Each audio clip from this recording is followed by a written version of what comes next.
جناب آج سخن عشق میں میرے ساتھ موجود ہیں مفتی نور رحمانی صاحب، مولانا حکیم زبیر عباسی صاحب، مفتی کہہ رہی ہوں ڈاکٹر ثروت عسکری صاحب، کیونکہ بڑی راتیں شروع ہو گئی ہیں، آخری کی 10 بڑی راتیں، تو اب اعتکاف کا سلسلہ بھی شروع ہو گیا ہے۔ اچھا میں آپ سے شروع کروں گی مفتی نور رحمانی صاحب، مجھے بتائیں جو طاق راتیں ہوتے ہیں، کہتے ہیں کہ آڈ نائٹس میں شب قدر کو ڈھونڈو، تو کیا آڈ نائٹس زیادہ تر لوگوں کا زور عبادت پہ آڈ نائٹس میں ہی ہوتا ہے، تو کیا جو دوسری یہ بڑا ایون اچھا نائٹس سوال ہیں ہے۔ اس پہ بھی کرنا چاہیے، یا لوگ ایون میں ریلیکس کرتے ہیں آڈ پہ زیادہ عبادت کرتے ہیں؟ بہت ہی شاندار سوال کیا، اللہ تعالیٰ آپ کو خوش رکھے، کیونکہ اس حوالے سے کہ یہ نشاندہی ہے کہ صرف انہی راتوں میں کریں یا دوسری راتوں میں بھی عبادت کر سکتے ہیں۔ نبی علیہ السلام ممبر پہ آپ قدم فرما رہے ہیں، آپ نے رکھا اور فرمایا آمین۔ تو صحابہ یا رسول اللہ یہ آپ نے آمین کیوں کہا؟ فرمایا جبرائیل آئے تھے اور آپ نے فرمایا تھا ہلاک وہ شخص جو رمضان کا مہینہ پائے اور اپنی بخشش و مغفرت نہ کروا سکے۔ یا اللہ، اللہ کے نبی، نبیوں کے سردار کہہ رہے ہیں آمین، اور فرشتوں کا سردار کہہ رہا ہے کہ پروردگار وہ ہلاک ہو جائے۔ تو پورے اوورال اس پورے مہینے کے اندر اللہ سبحانہ وتعالیٰ کی رحمتیں، برکتیں، عظمتیں، رفعتیں نازل ہو رہی ہیں، اور جیسے ہی مغرب کی نماز ہوتی ہے تو صدا بلند ہوتی ہے کوئی بخشش طلب کرنے والا، مغفرت طلب کرنے والا۔ اچھا اب بخاری شریف کے اندر حدیث ہے، خود اماں عائشہ صدیقہ طیبہ طاہرہ رضی اللہ تعالیٰ عنہا فرماتی ہیں، آپ نے فرمایا کہ اللہ کے نبی نے فرمایا کہ شب قدر کو آخر کی طاق راتوں میں تلاش کرو۔ تو وہ شب قدر کے حوالے سے مخصوص ہے، کیونکہ وہ ایک رات اگر آپ جاگتے ہیں، عبادت کرتے ہیں، تو اللہ آپ کو 84 سال کے برابر ثواب عطا فرماتا ہے۔ مگر جس رات سنم بہن، جس رات آپ کی بخشش و مغفرت ہو جائے اور آپ کو جہنم سے نکال کر اللہ جنت میں ڈال دے، آپ کے لیے وہ شب قدر ہے۔ بے شک، کیونکہ قدر مطلب آپ نے اس کو پا لیا، اللہ سبحانہ وتعالیٰ کی رحمت نازل ہو گئی۔ اللہ دیکھیں اس راتوں میں، اور بلکہ پوری اور بالخصوص آخری رات جس ہم کہیں لیلۃ الجائزہ، اللہ تعالیٰ اپنے بندوں پر اپنی محبت بھری، رحمت بھری نظر فرماتے ہیں، اور جس بندے پر رحمت کامنہ پڑ جاتی ہے اللہ اس کو بخش دیتے ہیں۔ تو صرف کیونکہ حدیث کے اندر ہے وہ طاق راتوں میں ہمیں اہتمام تو کرنا ہے، مگر جی دوسری طاق راتوں میں راتیں اور آڈ نائٹس دونوں سیم چیز ہیں، یا پھر طاق راتوں کو آخری کی ساری 10 راتوں کو طاق راتیں نہیں، کہتے ہیں؟ آڈ نائٹس، اچھا ان کو بھی آڈ نائٹس ہی کہا آڈ جاتا نائٹس ہے، ہیں، لیکن اوکے۔ نبی پاک صلی اللہ علیہ وسلم کی حدیث کے مطابق، لیکن ایسا نہیں ہے کہ آپ صرف انہی راتوں میں جاگیں گے۔ اگر آپ پوری راتوں میں جاگتے ہیں، ایسا اور بھی مزے کی بات، انتہائی اہم بات، آپ عشاء کی نماز باجماعت پڑھتے ہیں، تراویح پڑھتے ہیں اور ذکر کرتے ہوئے سو جاتے ہیں، اور پھر تہجد کی نماز پڑھتے ہیں، تو ایسا ہے کہ گویا آپ پوری رات عبادت میں ہیں۔ اچھا عشاء کی نماز پڑھ کے تہجد اور فجر، تو پوری رات آپ جی عبادت میں ہیں؟ عبادت کے اندر ہیں۔ سبحان اللہ، اگر صرف آپ یہ نمازیں مس نہ کریں، جی میرے ہاں، ساتھ اچھا آپ اس نیت سے سوتے ہیں کہ میں تہجد میں اٹھوں گی، مثال کے طور پہ آپ نے عشاء پڑھی، آپ نے تراویح پڑھی، اور آپ سو گئیں کہ میں تہجد میں اٹھوں گی، آپ کا سونا بھی عبادت ہوگا۔ سبحان اللہ، بس کیونکہ آپ کی نیت ہے اٹھنے کی۔ جی بالکل ٹھیک۔ میرے ساتھ زبیری صاحب موجود ہیں، کوئی خاص تسبیح، کوئی خاص کلام جو اللہ سبحانہ تعالیٰ کو پسند ہے ان راتوں کے حوالے سے؟ بہت ہی اہم عشرہ شروع ہو چکا ہے۔ میں یوں کہا کرتا ہوں کہ رمضان کے جو شروع کے 2 عشرے ہیں، یہ اگر رمضان آفر کے ہیں جس میں اللہ رب العالمین کی رحمت عروج پر ہوتی ہیں، نبی مہربان صلی اللہ علیہ وسلم نے فرمایا اذا دخل رمضان فتحت ابواب الجنہ، جب رمضان شروع ہوتا ہے تو جنتوں کے دروازوں کو کھول دیا جاتا ہے، وغلقت ابواب جہنم، جہنم کے دروازوں کو بند کر دیا جاتا ہے، وسلسلۃ الشیاطین، شیاطین کو قید کر دیا جاتا ہے۔ یہ رمضان آفر ہوتی ہے، یعنی جس میں اللہ رب العالمین آسانیاں پیدا کرتے ہیں جنتوں کے دروازوں کو کھول کے کہ نیکیاں کرنا آسان ہو جائے۔ دوسری بات بہت ہی خوبصورت انداز میں مفتی صاحب نے بتایا، جو آپ نے سوال کیا کہ کیا صرف رمضان کے دنوں کے اندر ہی یعنی عبادت کے اندر اتنا ذوق و شوق ہونا چاہیے ان راتوں کے اندر، تو مجھے عبداللہ بن مسعود رضی اللہ تعالیٰ عنہ کی ایک بات یاد آ گئی۔ عبداللہ بن مسعود رضی اللہ تعالیٰ عنہ فرمایا کرتے تھے کہ صرف ان آخری عشرے کے اندر جاگنے کی پریکٹس نہ کرو، بلکہ پورے سال تم جاگا کرو، پورے سال تم جاگنے کی روٹین بناؤ گے تو تمہیں لا محالہ شب قدر مل جائے گی۔ جس پر جب یہ بات ابی بن کعب رضی اللہ تعالیٰ عنہ کو معلوم چلی تو ابی بن کعب رضی اللہ تعالیٰ عنہ نے فرمایا کہ اللہ رحم فرمائے میرے بھائی کے اوپر کہ انہوں نے تو شب قدر کی تلاش کے لیے 365 دن کو بتا دیا کہ پورے سال جاگا کرو۔ ابی بن کعب رضی اللہ تعالیٰ عنہ نے کہا اللہ کی قسم شب قدر 27ویں شب کو ہو۔ تو صحابہ اکرام نے حیران ہو کے پوچھا کہ آپ نے قسم اٹھا کر کہہ دیا کہ شب قدر 27ویں شب کو؟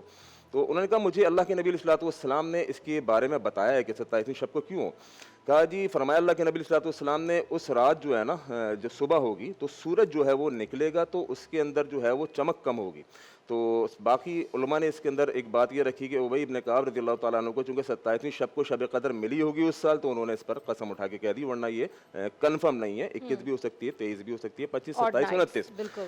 اچھا، اب خاص عبادت یا خاص کوئی عمل یا خاص کوئی دعا، تو اللہ کے نبی علیہ الصلوۃ والسلام نے چونکہ ہر چیز کی ہم کو تعلیم دی ہے، قرآن مجید نے اللہ رب العالمین نے نبی علیہ الصلوۃ والسلام کی زندگی کو لقد کان لکم فی رسول اللہ اسوۃ حسنہ کہا۔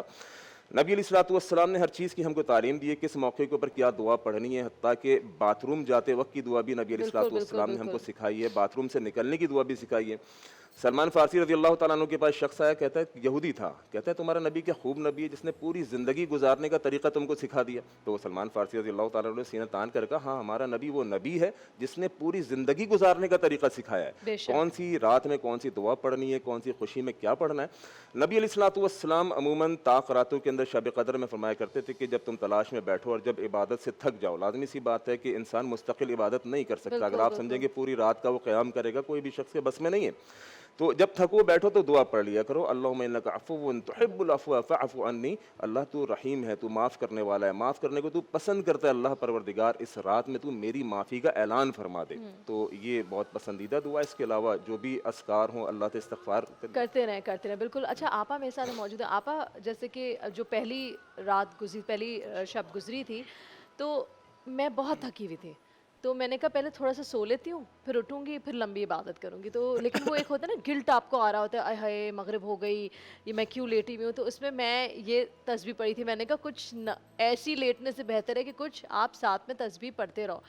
تو ایک تو یہ والی بات ہے کہ ظاہر سی بات ہے پورے دن کے تھکے ہارے ہوتے ہیں اور یقیناً آپ کو عبادت بھی کرنی ہے، تو کہیں کہیں آپ کو گلٹ بھی فیل ہوتا ہے کہ آپ نے کچھ وقت کچھ گھنٹے ضائع کر دیے، تو اس کے لیے ہم کیا کریں، یا پھر آپ کے پاس جو وقت بچا ہے اس پہ آپ فوکس کریں۔ اور میرا دوسرا سوال آپ کا یہ ہے کہ اکثر لوگ اپنی جیسے رمضانوں میں جم پراپرلی جاتے ہیں نا، رمضانوں میں نہیں چھوڑتے جم، پورا سال چھوڑ دیں گے، رمضان میں تو ان کو جم جانا ہے، تو اب یہ راتیں بھی پڑ گئی ہیں، تو کیا یہ گناہ ہے کہ آپ جم جا رہے ہو بنسبت کہ آپ کو رات کو پڑھنا چاہیے، لیکن وہ اس نیت سے جا رہا ہے کہ ہم رات کو کر لیں گے؟ بسم اللہ الرحمن الرحیم، السلام علیکم۔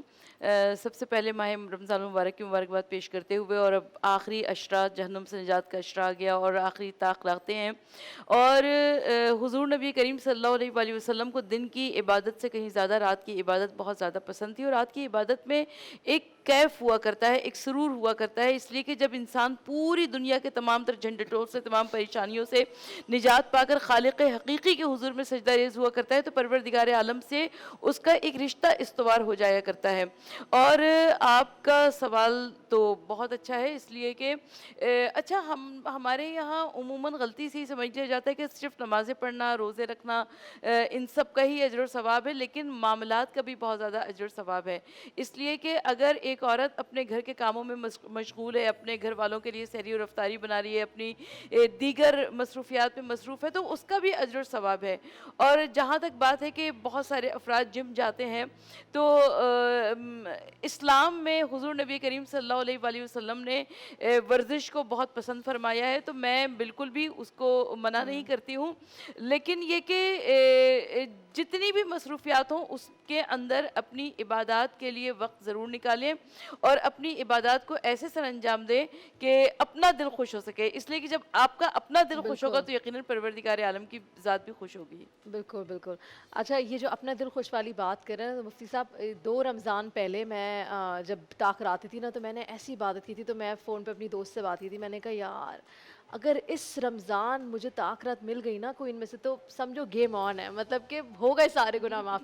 تو وہ جو آپ وہ کہہ رہی ہیں نا سیٹسفیکشن والی بات، کہ آپ کو خود پتہ ہوتا ہے کہ میں نے پوری دل و جان سے کی، اور جب آپ جانماز پہ گر گرا کر روتے ہیں نا، تب مجھے لگتا ہے کہ اب یہ قبول ہوئی ہے، تب وہ ہوتا ہے۔ اچھا مفتی صاحب مجھے بتائیں کہ کیوں یہ 5 آڈ نائٹس دی گئیں، کیوں اسپیسیفائی نہیں کیا گیا کہ یہ رات ہے آسانی کے لیے مسلمان، یہ رات ہے اور بس یہ اس رات پہ مل جائے گی شب قدر؟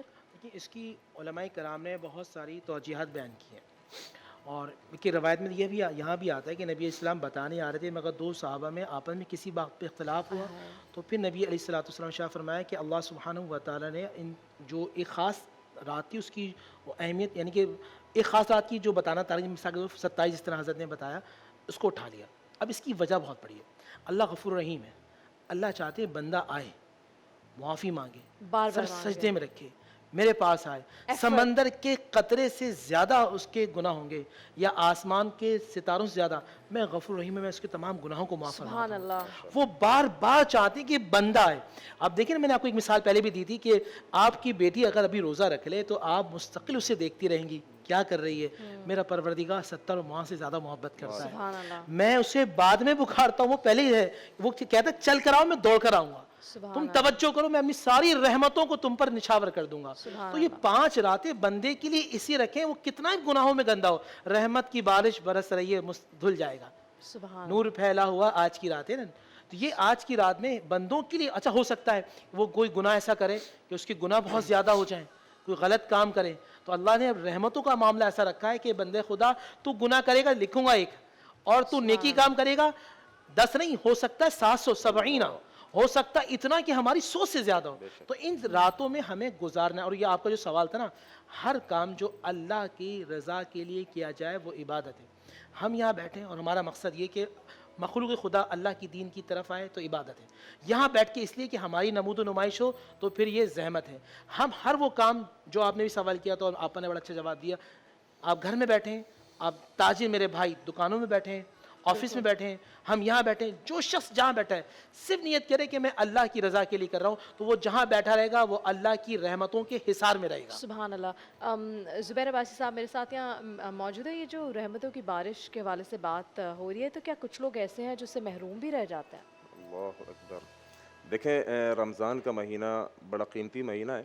جب اللہ رب العالمین نے اس مہینے کا روزوں کی فرضیت کا حکم دیا, کتب علیکم الصیام کما کتب علی الذین من قبلکم, تو فرمایا لعلکم تتقون. یہ اس لیے ہے کہ تمہاری زندگیاں تبدیل ہو جائیں. اچھا, کچھ لوگ محروم رہ جاتے ہیں. سے پہلے میں اگر یہ بتانا چاہوں کہ اجر کتنا ہے, فرمایا من صام رمضان ایمانا و احتسابا غفر له ما تقدم من ذنبه. جس نے رمضان کی راتوں میں, رمضان کے دنوں میں روزے رکھے, اللہ رب العالمین اس کے پچھلے تمام گناہوں کو معاف فرما دے گا. فرمایا من قام رمضان ایمانا و احتسابا غفر له ما تقدم من ذنبه. جس نے رمضان کی راتوں میں قیام کیا, اللہ اس کے بھی پچھلے تمام گناہوں کو معاف فرما دے گا. جس رات کے لیے آج ہم بیٹھے ہیں اس کی فضیلت پر بات کرنے کے لیے, فرمایا من قام لیلۃ القدر ایمان و احتسابا غفر له ما تقدم من ذنبه. جو اس رات میں قیام کرے گا لیلۃ القدر کی راتوں میں, طاق راتوں کے اندر, فرمایا اس کی بھی تمام گناہوں کو ہم معاف کر دیں گے. اتنا عظیم یہ مہینہ, رحمتوں کا مہینہ, بخشش کا مہینہ. لیکن آپ کا سوال ہے کیا کچھ لوگ محروم رہ جائیں گے؟ بالکل. اللہ کے نبی علیہ الصلوۃ والسلام کی حدیث ہے, فرمایا کم من صائم لیس له من صیامہ الا الظمأ. فرمایا کتنے ہی روزہ دار ایسے ہوں گے, کم من صائم, کتنے روزہ رکھنے والے ایسے ہوں گے, لیس له من صیامہ, جنہیں ان کے روزوں کا کوئی اجر نہیں ملے گا سوائے اس کے کہ انہوں نے بھوک اور پیاس کو برداشت کیا, پانی موجود تھا نہیں پیا, کھانا موجود تھا نہیں کھایا. کیوں؟ چونکہ انہوں نے روزوں کے مقصد کو حاصل نہیں کیا. لعلکم تتقون, زندگیاں تبدیل نہیں ہوئی. اور فرمایا وَكَمْ مِنْ قَائِمٍ لَيْسَ لَهُ مِنْ قِيَامِهِ إِلَّا السَّحَرُ. کتنے ہی راتوں کو قیام کرنے والے, تراویح پڑھنے والے, قیام اللیل پڑھنے والے ایسے ہوں گے جنہیں اجر کوئی نہیں ملے گا سوائے اس کے کہ انہوں نے اپنے آپ کو تھکایا. کیوں؟ وہ مقصد کی طرف نہیں آئے. مقصد تھا زندگیوں کی تبدیلی, مقصد تھا پرہیزگاری اختیار کرنا, اللہ کا خوف, اللہ کا ڈر اختیار کرنا. تو بہرحال روزہ رکھ کے میں نے دیکھا ہے کئی جگہوں پر ہم اپنی زبان کو غلط استعمال کر رہے ہوتے ہیں, زبان سے جھوٹ بول رہے ہوتے ہیں, زبان سے غیبت کر رہے ہوتے ہیں, اپنے ہی مردہ مسلمان بھائی کا گوشت کھا رہے ہوتے ہیں. تو یہ تمام کی تمام وہ کنڈیشنز ہیں کہ جس کی وجہ سے روزے دار کا اجر ضائع اور برباد ہو جاتا ہے. کہنے کا مقصد یہ ہے کہ گزر گیا رمضان, غلطی ہو گئی, مصروف تھے, لیکن اب جو 8 دن رہ گئے اس کو ہم میکسیمم یوٹیلائز کریں. ساتھ یا وقت ہو ایک چھوٹی سی بریک کا. بریک کے بعد واپس حاضر ہوں گے. دیکھتے رہیے نور الرحمان عشق رمضان. مولایا صلی وسلم